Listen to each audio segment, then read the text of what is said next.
Okay, Assalamualaikum warahmatullahi wabarakatuh. Hari ini kumpulan pertama yang membentangkan tentang taksis am, dan saya merupakan presenter yang pertama yang akan menerangkan tentang definisi taksis am. Okay, menurut Abdul Wahab, taksis ni asalnya daripada perkataan khas ataupun khusus, dan taksis ni ialah menjelaskan bahawa yang dimaksudkan oleh pembuat hukum tentang lafaz am itu pada mulanya adalah sebahagian afradnya. Menurut Ibn Subki pula, taksis ni ialah membatasi lafaz am kepada sebahagian afradnya. Afrad ni macam khusus, dan afrad ni membatasi lafaz am kepada sebahagian makna. Itu adalah afrad.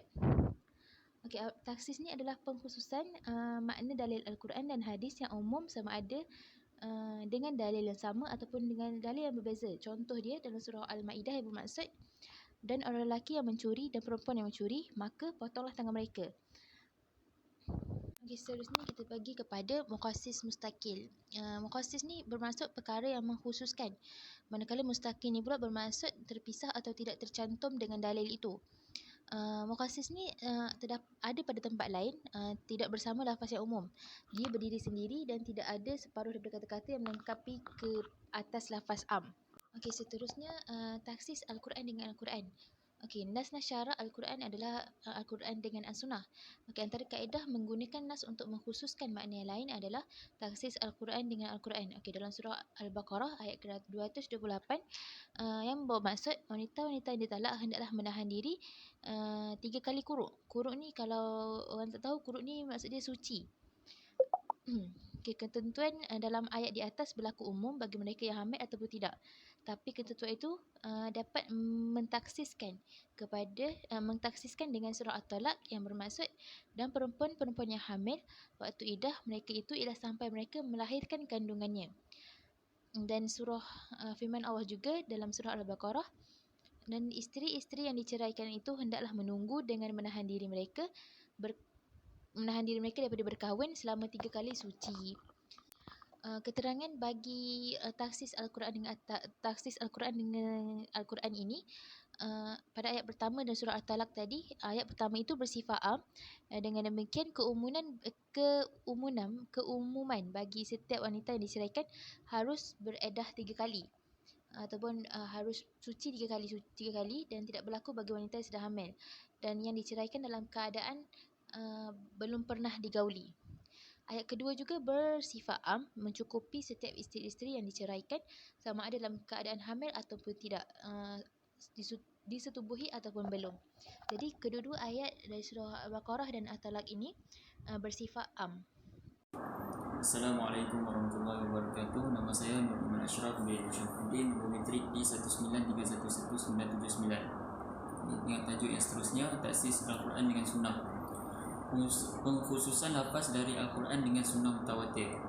Contoh-contoh, dan orang lelaki yang mencuri dan orang perempuan yang mencuri, maka hukumnya potonglah tangan mereka. Surah Al-Ma'idah ayat 38. Di dalam ayat Quran ini menerangkan tentang menerangkan secara umum bagi sesiapa sama ada lelaki atau perempuan yang mencuri, maka potonglah tangan mereka. Tapi bila kita rujuk balik pada hadis, tangan harus dipotong bagi kecurian 1/4 dinar atau lebih.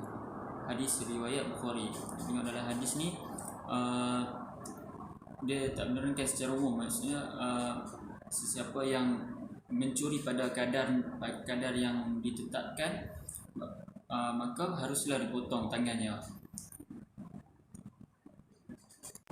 Taksis sunnah dengan sunnah.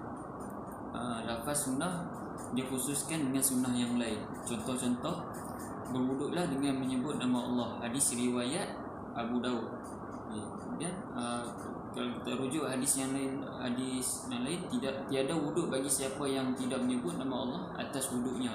Hadis riwayat Ahmad. Maksudnya bagi siapa yang berwuduk tapi dia tidak niat kerana Allah, maka dia tidak menjadi wuduk lah. Kita nak berwuduk, kita kena niat kerana Allah. Kalau kita tak niat, maksudnya kita hanya sekadar membasuh saja. Dan taksis sunnah dengan Al-Quran. Pengkhususan lafaz sunnah dengan Al-Quran. Perkara ini dipegang oleh kebanyakan ulama. Contoh-contoh, aku diperintahkan untuk membunuh manusia sehingga mereka menyebut tiada Tuhan melainkan Allah. Muttafaq alaih. Yang hadis muttafaq alaih ni maksudnya hadis yang dipegang oleh kebanyakan ulama, dan muttafaq alaih ni maksudnya sesuatu yang disepakati kesahihannya. Ayat Al-Quran menerangkan dalam surah At-Taubah ayat 29 yang bermaksud sehingga mereka membayar jizyah dengan keadaan taat dan merendah diri. Jizyah ni macam cukai cukai, dan ayat ni dia lebih tuju kepada orang yang bukan Islam, iaitu orang kafir.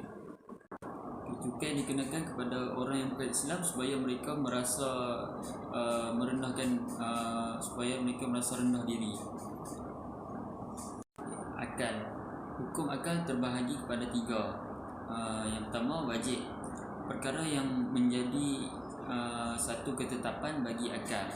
Kemudian harus, perkara yang boleh diterima oleh akal apa adanya dan tiadanya. Yang ketiga, mustahil, perkara tidak diterima oleh akal. Contoh-contoh, dan dirikanlah kamu akan sembahyang dan keluarkanlah zakat. Maksudnya dalam ayat Al-Quran ni, dalam surah Al-Baqarah ayat 3, secara automatik akan mengecualikan golongan bukan mukallaf daripada perintah tersebut. Maksudnya golongan yang bukan mukallaf tidak wajib untuk melakukan sembahyang dan mengeluarkan zakat. Kemudian katakanlah Allah jualah yang menciptakan tiap-tiap sesuatu, dan dialah yang Maha Esa lagi Maha Kuasa. Surah Al-Ra'd ayat 16. Surah Ar-Ra'd ayat 16. Di sini akan kita memahami bahawa Allah menciptakan dan Allah tidak diciptakan. Sekian sahaja daripada saya. Terima kasih. Assalamualaikum warahmatullahi wabarakatuh. Nama Nur Izzah Nazihah binti Nazir. Nombor matrik di 183-11492. Okey, saya sambung pada tajuk yang seterusnya, iaitu ijma'. Okey, ijma' adalah persepakatan ulama sezaman selepas wafat Rasulullah sallallahu alaihi wasallam. Dalam satu isu fiqh, ijma' di sini digunakan untuk mengkhususkan lafaz dalil. Contoh, wahai orang-orang yang beriman, apabila diserukan azan untuk mengerjakan sembahyang pada hari Jumaat, maka segeralah kamu pergi ke masjid untuk menyayati Allah dengan mengerjakan sembahyang Jumaat, dan tinggalkanlah berjual beli pada saat itu. Ijma' bahawa solat Jumaat itu wajib, dan dirikanlah kamu akan sembahyang dan keluarkanlah zakat. Seterusnya, uruf dan adat. Uruf adalah adat kebiasaan, ia digunakan untuk mengkhususkan lafaz dalil di sini. Contohnya, dan dialah yang memudahkan laut supaya kamu dapat makan daripadanya daging yang lembut hidup-hidup. Surah An-Nahl. Menurut uruf, ikan tidak termasuk dalam daging. Jika orang bersumpah tidak makan daging, dia masih boleh makan ikan. Yang kedua, Allah perintahkan kamu mengenai pembahagian harta pusaka untuk anak-anak kamu, iaitu bahagian seseorang anak lelaki menyamai bahagian dua orang anak perempuan. Menurut uruf dalam bahasa Arab, lafaz aulad, iaitu maksudnya anak-anak, merujuk kepada lelaki. Namun perkara ini tidak mengubah hukum hakam dalam Al-Quran. Seterusnya ialah hissi. Hissi adalah tanggapan melalui panca indera, dan ia juga digunakan untuk mentakhsiskan dalil. Contohnya, tiap-tiap yang bernyawa akan merasai mati. Secara langsung ia difahami semua yang bernyawa adalah mati. Maksudnya benda tu dia boleh dapat tanggapan melalui panca indera. Yang kedua ialah perkara yang benar ialah yang datang dari Tuhanmu, maka jangan sekali-kali engkau menjadi dari orang-orang yang ragu-ragu. Maksudnya dalam hidup apa pun yang kita lakukan kerana Allah, maksudnya kita tiada rasa ragu-ragu. Maksudnya tiada syak bahawa tiada syak. Sebab Islam ni ialah benar. Yang ke last sekali, mafhum. Mafhum adalah perkara yang difahami oleh sebutan turutan atau mantuk. Contoh, wahai orang-orang yang beriman, apabila disuruhkan azan untuk mengerjakan sembahyang pada hari Jumaat, maka segeralah kamu pergi ke masjid untuk mengingati Allah. Mafhumnya adalah halal jual beli sebelum dan selepas solat. Waktu solat Jumaat tu seharusnya tutup dah jual beli itu. Dan yang kedua adalah dan makanlah serta minumlah sehingga nyata kepada kamu benang putih, iaitu cahaya siang, dari benang hitam kegelapan malam, iaitu waktu fajar. Mafhum yang dapat diambil adalah haram makan dan minum ketika masuk waktu subuh. Sekian daripada saya. Terima kasih. Bismillahirrahmanirrahim. Sebelum saya sambung perbincangan, saya perkenalkan diri saya dahulu. Nama saya Nadirah Zahrah binti Azhar. Nombor metrik D183-11007. Okey. Kias bermaksud menyamakan satu masalah yang tidak ada nas tentang hukumnya dengan masalah yang wujud nas tentang hukumnya disebabkan illah yang sama. Okey, contoh kias adalah yang pertama, maka janganlah engkau berkata kepada mereka sebarang perkataan kasar sekalipun, iaitu perkataan Jumhur ulama menetapkan bahawa illah sebalik pengharaman adalah menyakiti orang tua. Oleh itu, haramlah juga selebihnya seperti memukul. Okey, contoh yang kedua. Semua yang memabukkan adalah haram. Hadis riwayat Bukhari, bermaksud dadah juga jatuh haram kerana ia memabukkan.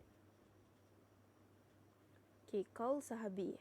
Qaul sahabi merupakan ijtihad dari sahabat radhiyallahu anhu, sahabat Rasulullah. Okey, contoh dia yang pertama, sedang tempoh mengandungnya berserta dengan tempoh menceraikan susunya ialah dalam masa 30 bulan.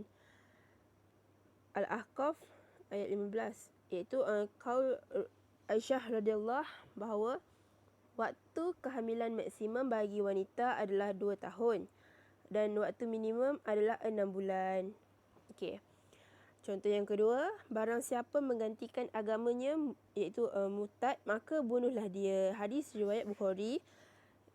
Di sini qaul Ibnu Abbas berkata bahawa wanita murtad tidak dibunuh, tapi hanya dipenjarakan. Okey. Mukhassis rai mustaqil. Okey, mukhassis ni bermaksud perkara mengkhususkan yang tidak terpisah. Bermakna perkhususan itu ada dalam dalil yang sama, bukan dari sumber yang lain seperti ijma', qiyas dan sebagainya. Istinad muttasil. Istinad ni bermaksud pengecualian atau banyak kali digunakan dalam bahasa Arab sebagai ilah antaranya. Okey, muttasil ni maksud dia pengecualian itu terkandung dalam dalil yang sama, surah yang sama ataupun ayat yang sama. Contoh istisna muttasil ni, sesiapa yang kufur kepada Allah sesudah itu ia beriman, maka baginya kemukaan dan azab dari Allah, kecuali orang yang dipaksa. Orang yang dipaksa untuk melakukan kufur, sedang hatinya tenang tenteram dengan iman. Surah An-Nahl ayat 106 harus melafazkan kalimat kufur dalam keadaan darurat, iaitu mengancam nyawa bagi orang yang beriman. Okey, contoh yang kedua, sesungguhnya manusia itu dalam kerugian kecuali orang-orang yang beriman dan beramal soleh. Surah Al-As ayat 2 hingga 3. Bismillahirrahmanirrahim. Nama saya Nufar Nadira binti Abdul Zahir, nombor kad metrik D183-11162. Seterusnya saya akan terangkan taksis ataupun lafaz, syarat, sifat, badal dan juga gayah, dan terakhir sekali mushtarak. Okey, yang pertama syarat. Daripada segi lafaz, syarat ni dia merujuk kepada sekiranya atau jika. Topik ni dia macam membincangkan syarat yang wujud dekat dalam dalil.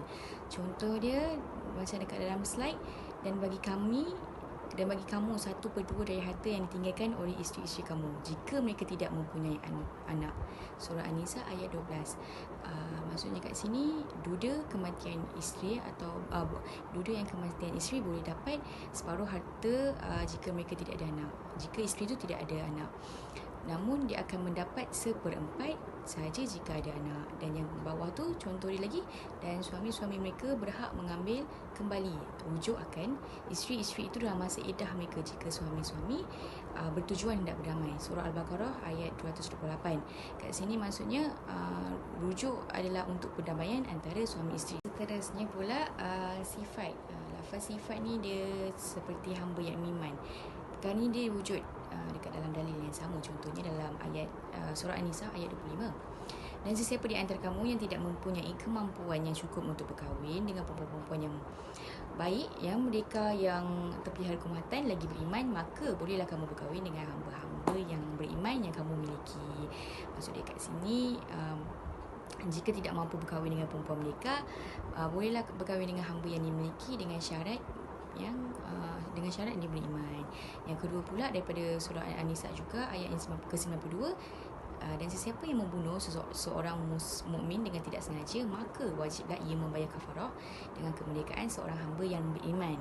Maksudnya kat sini dalam pembunuhan orang yang beriman tidak sengaja, tidak sah pembebasan seseorang hamba, melainkan hamba tu dia termasuk orang yang beriman. Lafaz gayah. Dalam topik ni gayah dia bermaksud tetapan terhadap masa dan tempat ke atas lafaz tertentu. Contoh daripada surah At-Taubah ayat 29. Perangilah orang-orang yang tidak beriman kepada Allah dan tidak beriman kepada hari akhirat, dan mereka pula tidak mengharamkan yang apa yang telah diharamkan oleh Allah dan Rasulnya, dan tidak beragama dengan agama yang benar, iaitu dari orang-orang yang diberikan kitab kaum Yahudi dan Nasrani, sehingga mereka membayar jizyah. Maksudnya kat sini disyariatkan berperang dengan orang kafir sehingga mereka membayar jizyah. Yang kedua pula daripada surah Al-Maidah ayat ke-6. Wahai orang-orang yang beriman, apabila kamu hendak mengerjakan sembahyang padahal kamu berhadas kecil, maka berduduklah, iaitu basuhlah muka kamu dengan kedua belah tangan. Kamu meliputi siku. Bermakna dalam wuduk wajib membasuh tangan hingga ke siku. Maksudnya kat sini gaya ni dia tetapan terhadap masa ataupun tempat dekat lafaz tertentu tu, masa. Contohnya kalau tempat siku, tangan maksudnya berwuduk wajib membasuh tangan hingga ke siku. Terusnya lafaz badal. Okey, lafaz badal ni dia bermaksud lafaz yang menggantikan lafaz lain. Dan contohnya, dan Allah mewajibkan manusia mengerjakan ibadah haji dengan mengunjungi Baitullah, iaitu sesiapa yang mampu sampai kepadanya. Surah Al-Imran ayat ke-97. Maksudnya kat sini menggunakan lafaz lain. Maksudnya manusia, Allah mewajibkan orang Islam mengerjakan ibadah haji, tetapi iaitu sesiapa yang mampu sampai kepadanya. Okey, yang kedua pula, oleh itu sesiapa antara kamu yang menyaksikan anak bulan Ramadan atau mengetahuinya, maka hendaklah ia berpuasa pada bulan Ramadan. Dan sesiapa yang sakit ataupun dalam musafir, maka bolehlah ia berbuka, kemudian wajiblah ia berpuasa sebanyak hari yang ditinggalkan. Itu pada hari-hari yang lain. Surah Al-Baqarah ayat 185. Maksudnya kat situ, sesiapa yang nampak anak bulan, orang yang nampak anak bulan, maka ia hendaklah berpuasa. Tapi jika mereka sakit ataupun musafir, mereka boleh berbuka, mereka boleh tidak berpuasa, tetapi mereka wajib qada. Terusnya lafaz mushtarak. Lafaz ni dia mempunyai ejaan yang sama tetapi membawa maksud yang berlainan. Okey, contoh daripada surah Al-Baqarah 229 ayat ke-129. Talak yang boleh dirujuk kembali itu hanya 2 kali. Maksud dari segi istilah, talak ni bermaksud melepaskan ikatan perkahwinan. Yang kedua pula daripada surah Al-Baqarah juga ayat ke-43. Dan dirikanlah kamu akan solat dan keluarkanlah zakat. Okey, dari sudut syarak, solat ni maksud ibadah khusus yang terdiri daripada kumpulan perbuatan perkataan yang khusus, dan dia dimulai dengan takbir dan diakhiri dengan salam. Zakat pula dia bermaksud pertambahan atau penyucian. Dia dari segi syarak, ia sebenarnya adalah pengeluaran sebahagian harta setelah mencapai nisab dan haul. Kemunculan al-mushtarak ni, lafaz al-mushtarak ni, yang pertama ia bermula daripada perbezaan kabilah-kabilah Arab dalam penggunaan kosakata. Yang kedua pula, makna sesuatu lafaz tu dia berkembang. Dan yang ketiga, ada keraguan antara makna hakiki dan selainnya seperti majari, syar'i dan urfi. Yang terakhir, kaedah beramal dengan lafaz mushtarak ada 3. Yang pertama, jika ada kemungkinan untuk sesebuah lafaz tu dia menjadi mushtarak, diutamakan ia untuk tidak menjadikan mushtarak. Yang kedua pula, sekiranya lafaz tu dia mushtarak, antara penggunaannya dari sudut bahasa dan dari sudut syar'i, diutamakan penggunaan syar'i. Maksudnya dari sudut bahasa dia lebih, penggunaan dia lebih kepada syar'i, iaitu istilah. Yang terakhir, kalau dipastikan bahawa lafaz tu mushtarak mempunyai beberapa makna bahasa, ia jatuh menjadi tugas mujtahid untuk melakukan proses tarjih. Sekian, terima kasih.